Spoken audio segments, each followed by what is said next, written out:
Hello guys and welcome to my chapter review of chapter 263 of Tokyo Revengers. And the title for chapter 263 is called, Be Strong. At the beginning of this chapter we see the backstory of Mikey, and Mikey is with his father. We see that Mikey is playing with a toy train and an action figure, and Mikey's father tells Mikey that he brought him a souvenir. Mikey's father gives Mikey a hero action figure, and he tells Mikey that this American hero is very strong and cool. And Mikey became very happy when he received this gift.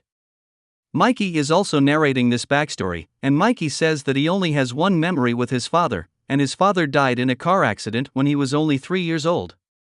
In the next page we see a third grader who says he is the strongest third grader in Shibuya, and Mikey starts charging at this third grader, and Mikey jumps in the air and winds up one of his signature kicks.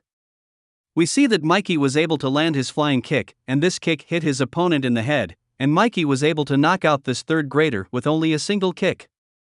After defeating his opponent, Mikey says, "What the hell, you're not even a big deal at all." Mikey was disappointed with his opponent, and as the narrator, Mikey says that he hated weak people.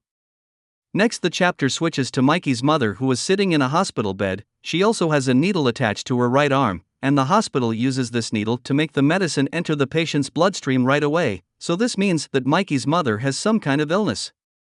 And Mikey is just sitting on the bed, and talking to his mother, and Mikey tells her that he met the big third grader from East Elementary, and Mikey tells her that he beat him up. Mikey's mother has a smile on her face, and she responds by telling Mikey that he is very strong. And then she says that Mikey is just like his father, and this confirms that Mikey's father is a very strong fighter too, so it looks like Mikey got his strong legs from his father, and I think that Mikey's father used to be a gang leader in the past. When Mikey receives this compliment, his cheeks turn red, and he has a smile on his face, and Mikey is very happy that his mother is complimenting him, and we can tell that Mikey has a very good relationship with his mother. As the narrator, Mikey says that he was looking forward to seeing his mother once a week. In the next page we see Mikey fighting against 3 opponents, and Mikey was able to defeat all of them with his flying kicks. Next the chapter switches to Mikey visiting his mother in the hospital, and Mikey tells his mom about his fight. Mikey says, "Mom, all of them started crying when they lost the fight." Mikey's mom says, "Oh, but children can cry easily, right?" And then Mikey asked if his father cried easily too. And Mikey's mother says that she wonders if he ever cried in public. As the narrator, Mikey says that whenever he talked with his mother, she always talked about his father. And her smile would always be slightly different. Mikey's mother says, "That man was hopeless." And Mikey says, "You love Dad very much, don't you, Mom?" And Mikey's mother laughs and says, "You think so?" And then Mikey says, "Well then, I will be like Daddy too." And while he says this, Mikey has a big smile on his face. Next we get to see Shinichiro running and yelling for his grandpa. We see that Mikey and Emma are eating with their grandfather, but suddenly Shinichiro bursts into the room. Shinichiro says that he got a call from the hospital, and he says that their mother is in critical condition. And when Mikey heard this news he became extremely worried. Mikey, Shinichiro, and Emma, and the grandfather all go to the hospital, and the doctor tells them that this is probably the last time they will be able to talk to her.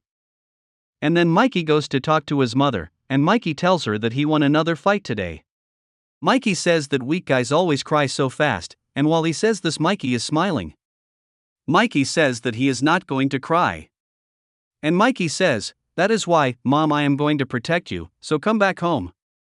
Mikey's mother is laying down in the hospital bed and she looks like she is very sick, and Mikey's mom says, "Manjiro, you're not strong because you don't cry. Even you two used to be a crybaby when you were younger." We see that Mikey became very surprised when he found out he was a crybaby. His mother goes on to tell him that when he was a baby all he did was cry and wail, and then she says that Mikey is her angel. And then Mikey became embarrassed when he heard that he was a crybaby. And Mikey says, "What are you saying, Mom? Don't talk about when I was a baby."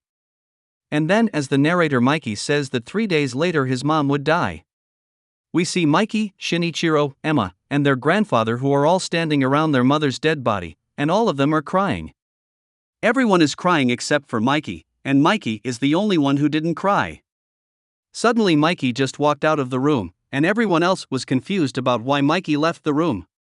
We see that Mikey went off to be by himself because he did not want to cry in front of other people, and we see that Mikey just started crying. While he was crying, Mikey just repeated the words, "Don't leave, don't leave." And while he was telling his mother not to leave, Mikey was trying to wipe the tears off of his face with both of his hands, however the tears kept streaming down his face. As the narrator Mikey says that he hates weak people. We see that 3 older kids tried to beat up Mikey, and they started to make fun of Mikey by calling him a bastard, and saying that he is really small. However, we see that the look in Mikey's eye has changed, and it looks like this is the very first time that we see Mikey's dark impulses in the story. And Mikey started beating up these 3 kids until their faces were bruised and beaten, and Mikey sat on top of one of the kids, and started punching him over and over even though he wasn't fighting back, and the other kids were begging Mikey to stop it before he kills their friend.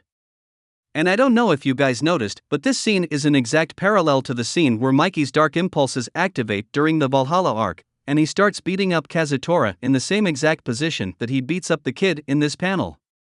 Next, the chapter switches to the scene where Sanzu gets the scars on his face, and we see Sanzu and Mikey. We see that Mikey's dark impulses have been activated and he has blood on his face, and Mikey just says, "Laugh, Sanzu."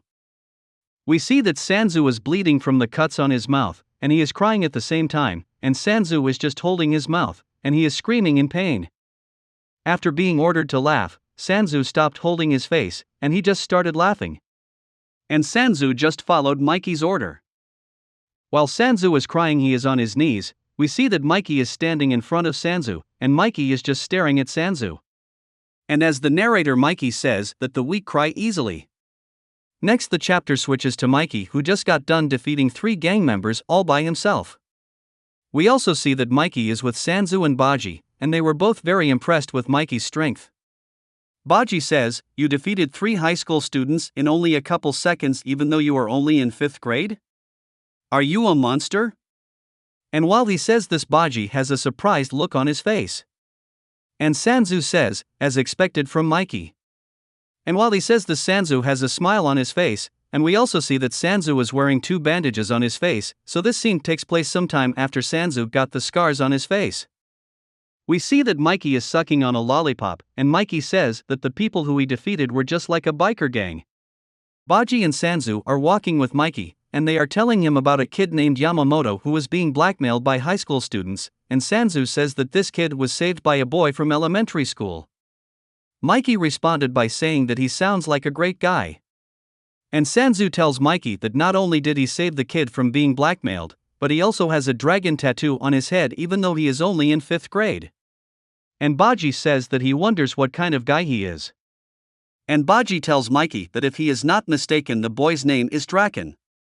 And Mikey says that Draken is a strange name. Baji said that he picked up an erotic magazine that had a strange name like the 48 Positions. And Mikey responded by saying that there is not enough of them to fill up the positions. Suddenly Mikey runs into Draken, and the kid who is with Draken calls out Mikey's name. Draken became very surprised when he saw Mikey, because he did not expect Mikey to be so small. And when Draken turned around, Mikey noticed that he had a dragon tattoo on his temple, and when he sees the dragon tattoo, Mikey realizes that this person is Draken. In the very last page of this chapter, Mikey started talking to Draken, and Mikey told Draken that his 48 positions are all over the places, and Draken just responded by saying, "What?" Speaking as the narrator, Mikey says that he loves strong guys. There is also a note from the editor that says, "The destined meeting with Draken."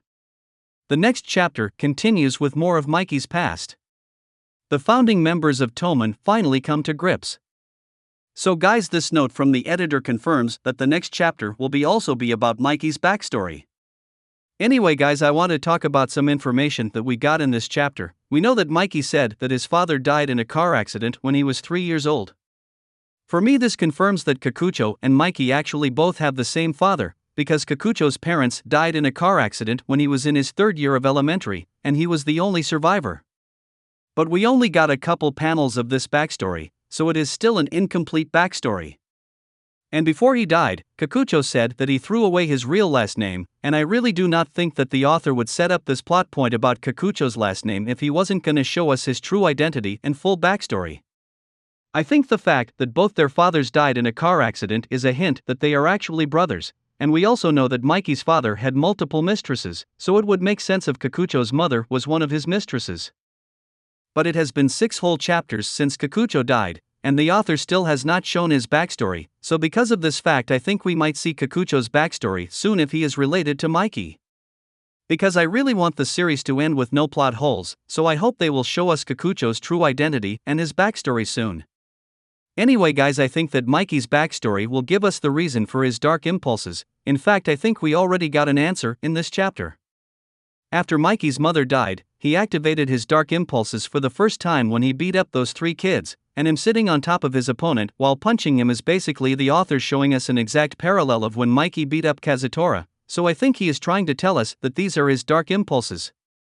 And I think that the real reason for Mikey's dark impulses are the fact that he has lost all of his family members and everyone who is close to him. First his father, then his mother, then Shinichiro, then Baji, then Emma. And at this point, the only thing holding back Mikey's dark impulses are Takemichi and Toman. So when Takemichi goes back to the future and Mikey disbands Toman, that means that Mikey is all alone, and he has nobody left to hold back his dark impulses, and that is why he loses control and becomes completely evil. And I think that is the real reason for his dark impulses. Anyway guys, that was it for my chapter review of chapter 263 of Tokyo Revengers. Also let me know what you guys think of the chapter in the comments below. And like, comment and subscribe if you want to see more videos like this one, and thank you for watching.